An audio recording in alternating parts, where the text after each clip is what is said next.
सो hey guys, कैसे हो आप सभी लोग। सो गाइस, आज बिग बॉस 18 का तीसरा दिन था जिसमें हमें फैमिली वीक एक बार फिर से देखने को मिल गया।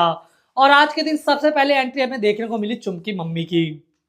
जी हाँ दोस्तों, मुझे तो ऐसा लग रहा था कि भैया चुम की वो टू टू फोटो कॉपी आ गई है। जी हाँ दोस्तों, हूबहू वो चुम जैसी ही दिख रही थी। और यहाँ पर हमें साफ साफ नजर आ रहा था कि चुम जिनकी बेटी है भैया वो उनकी तरह ही दिख रही है। मतलब सिमिलैरिटी मुझे काफी ज्यादा अच्छी लग रही थी। और चुम का बिहेवियर, चुम की पर्सनैलिटी तो हमने ओवरऑल देख ही ली। और कुछ उसी टाइप की पर्सनैलिटी हमें यहाँ पर चुम की मम्मी की भी देखने को मिल रही थी। थोड़ी सी बोलने में वो थोड़ी सी हिचकिचा जरूर रही थी, बट ओवरऑल वो सबसे अच्छे तरीके से बातचीत कर रही थी। और वो भी अपनी चीजों को लेकर काफी ज्यादा हमें क्लियर नजर आ रही थी। ऐसे में दोस्तों, चुम की मम्मी से आने से किसी को प्रॉब्लम हुई हो या ना हुई हो, लेकिन सबसे ज्यादा खिंचाई जो हुई वो करणवीर की हुई। जी हाँ दोस्तों, बाकी घर वालों और बिग बॉस ने तो खिंचाई बाद में की, लेकिन यहाँ पर करणवीर का दिख रहा था कि भैया वो खुद ही शर्माते हुए नजर आ रहे थे। इनफैक्ट एक टाइम तो ऐसा आया कि भैया वो वॉशरूम में ही चले गए और वहां से बाहर आने का नाम ही नहीं ले रहे थे। तो ऐसे में बिग बॉस भी मजे लेने लग गए यहाँ पर करणवीर के। और अविनाश, रजत, इनफैक्ट सभी के सभी घर वाले भैया करणवीर के मजे लेते हुए नजर आ गए। और चुम भी थोड़े बहुत मजे ले रही थी। इनफैक्ट श्रुतिका को देख ले तो श्रुतिका भी बहुत ज्यादा मजे ले रही थी, चाहे वो चाय कॉफी वाली बात हो, चाहे किसी भी चीज में बात हो। तो ओवरऑल यहाँ पर करण जो है वो काफी शर्माते हुए नजर आए और उनके पास हिम्मत ही नहीं हो रही थी कि वो किस तरह से चुम की मम्मी के सामने जाए। हालांकि चुम की मम्मी जो थी उन्होंने काफी अच्छे तरीके से सबसे बिहेव किया, सबसे अच्छे से बातें की। और डेफिनेटली उनका जो एटमोसफेयर था वो मुझे काफी अच्छा लग रहा था। इसके बाद दोस्तों, दूसरी एंट्री हमें देखने को मिलती है रजत दलाल की मम्मी की। और लिटरली गाइज, उनकी मम्मी तो इतनी ज्यादा स्वीट है, इतनी ज्यादा स्वीट है कि मैं आपको क्या ही कहूँ। जिस तरह से मैंने रजत दलाल की इमेज को पहले देखा था, तो मुझे ऐसा लगता था कि भाई यार, जब ये बंदा ऐसा है तो इसके पीछे जरूर घर वालों का हाथ होगा। लेकिन मुझे नहीं लगता कि भाई घर वालों का इतना कुछ खास हाथ होता है।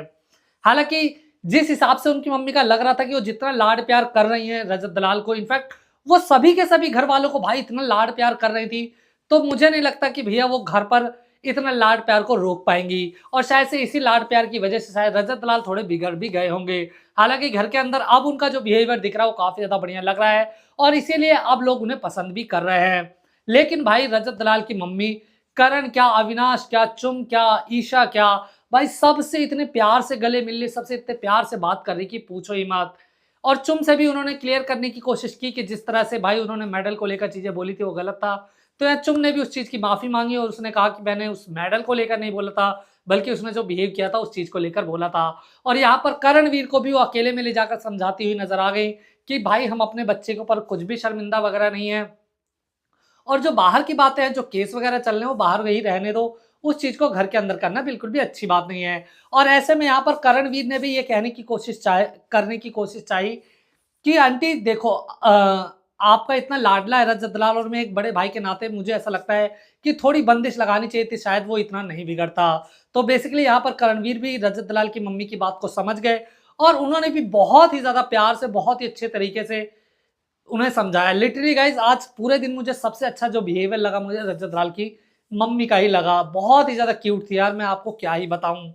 इसके बाद दोस्तों, हमें करणवीर की बहन भी हमें देखने को मिल गई जो कि बहुत ही ज्यादा अच्छी थी। उनका भी बिहेवियर काफी दबंग स्टाइल का था, जैसे कि करणवीर का बिहेवियर है उसी टाइप से वो हमें नजर आए और उनका बिहेवियर भी काफी ज्यादा अच्छा लगा हमें। सभी लोगों से उस पॉइंट टू पॉइंट बात कर रही और यहाँ पर वो करण को ही बोल रही थी कि जहां पर करण की जो गलती थी वो करणवीर को ही पॉइंट आउट कर रही थी, ना कि घर वालों को कुछ बोल रही थी। इनफैक्ट विवेन के साथ भी उन्होंने कहा कि विवेन तुम्हारा इतना अच्छा दोस्त है, भले तुम इसको दोस्त ना मानो, लेकिन हम और विवेन तो दोस्त बनेंगे ही। तो उनका बिहेवियर भी काफी अच्छा था।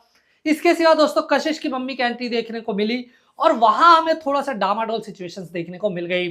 जी हाँ दोस्तों, वो भी सभी से अच्छे तरीके से मिली, लेकिन जिस तरह से उन्होंने अविनाश की क्लास लगाई वहां कुछ मुझे सिचुएशन अलग सी नजर आई। देखो, यहाँ पर वो ये कहती हुई नजर आई कि देखो, एक लड़के की चीजें तो नहीं ढक जाती है, एक लड़की की चीजें सामने आती है भाई, लेकिन लड़की की चीजें भी तो देखो ना। वो नॉर्मल फ्लर्टिंग नहीं थी कि हाय हेलो हुआ या फलाना हुआ या ढिमका हुआ। और अगर वो फ्लर्ट कर रही थी तो हाँ वो फ्लर्ट कर रही थी, फिर वो लड़के के ऊपर ब्लेम क्यों डाल रही है कि अगर उसने एक एंगल बनाने की कोशिश कर ली। देखो, सलमान ने भी जब ये चीज, इस चीज का मुद्दा उठाया था ना, उसका मतलब सिर्फ इतना था कि देखो, फ्लर्ट तुम सारे कर रही हो, सारी चीजें तुम कर रही हो, फिर ब्लेम अकेले बंदे पर क्यों डाल रही हो। अगर उसने एक वर्ड को बोल भी दिया कि ये मेरे साथ फ्लेवर जोड़ने की कोशिश कर रही तो क्या हो गया। इस बात को अविनाश ने नहीं उठाया था, जहां पर यहाँ पर जो कशिश की मम्मी बोल रही थी कि तुमने भैया इस मामले को इतना ऊंचा उछा दिया, थोड़े से मामले में इस मैटर को समझ जाना था और ये मामला ज्यादा आगे बढ़ना ही नहीं था। तो भाई अविनाश ने तो कुछ भी नहीं किया था, ये कशिश थी और सारा थी जिन्होंने इस मामले को बढ़ाया और इस मामले को एक स्क्रिप्ट की तरह भैया पेश किया गया जिससे और ज्यादा उछाल मिल सके इस मुद्दे को। तो भाई जब ये चीज मिली और यहाँ पर सच का सच और दूध, वो क्या कहते हैं, दूध का दूध और पानी का पानी हो गया, तो यहाँ पर जब कशिश की सच्चाई लोगों के सामने आई तो साफ साफ नजर आ रहा था कि भैया वहां पर अविनाश क्या कर रहा था और कशिश क्या कर रही थी। हालांकि आप तो मम्मी हैं, आप थोड़ा सा अपनी बेटी की साइड तो लेंगे ही, डेफिनेटली वो चीज सही है। और यहाँ पर करण भी थोड़ा सा गलत जरूर जा रहे थे क्योंकि वो इस मामले को घसीटने की कोशिश कर रहे थे, लेकिन बेसिकली वो उसकी मम्मी से यही कहना चाहते कि आपको थोड़ा सा अपनी बेटी को देखना चाहिए, उसको थोड़ा सा कंट्रोल करना चाहिए। लेकिन यहाँ पर जो है कशिश उसे बात ही नहीं करने देती है और वो कहती है कि भाई ये तो तिल्ली मार रहा है, फलाना कर रहा है, ढिमका कर रहा है। और आप लोगों ने एक चीज तो देखी होगी, यहाँ कशिश जो है अपनी मम्मी के सामने जब गंदी गंदी गालियां बक रही हैं, तो जरा सोचिए वो अपनी मम्मी के बिना क्या कुछ करती होंगी। इनफैक्ट ये तो वही है, उल्टा चोर कोतवाल को डांटे। मतलब फ्लर्ट भी आप करो, गालियां भी आप बको, और अगर थोड़ा सा कोई कुछ बोल दे तो भैया वो सबसे बड़ा वुमेनाइजर हो गया, फलाना हो गया, ढिमका हो गया। देखो यार, मैं अविनाश का कोई फेवर नहीं ले रहा, वो लाख मामलों में गलत होगा, लेकिन इस मामले में वो डेफिनेटली मुझे कहीं भी गलत नजर नहीं आया है। इनफैक्ट इस पूरे मामले को उसने सेंसिबल तरीके से हैंडल करने की कोशिश की। वो रात को भी बात करने गया, लेकिन तुम एक अलग ही घमंड में थी, एक अलग ही खुशी में थी कि भाई उसको ऐसा हो जाए, उसका वैसा हो जाए। तो देखो, कर्मा होता है ना, कर्मा दोबारा से आता है, और यही कर्मा जब कशिश पे पड़ा तो वो बौखला गई। इनफैक्ट वो सलमान खान तक की रिस्पेक्ट करना भूल गई थी, और अपनी मम्मी की रिस्पेक्ट क्या ही करेंगी, वो तो हमें साफ साफ दिख गया। तो भाई जितने लोग यहाँ पर करणवीर को दोष दे रहे हैं ना, तो पहले कशिश के गिरबान में झांक लो कि भाई क्या कुछ था मैटर। इसके सिवा दोस्तों, आज जो है ये सारे के सारे घर वाले हमें घर के अंदर देखने को मिल गए, और ये आज फैमिली वीक कंप्लीट हो गया। तो गाइज आप सभी लोगों को आज का फैमिली वीक कैसा लगा, अपनी राय मुझे कमेंट में जरूर बताएं। साथ ही वीडियो को लाइक और चैनल को सब्सक्राइब करना ना भूलें।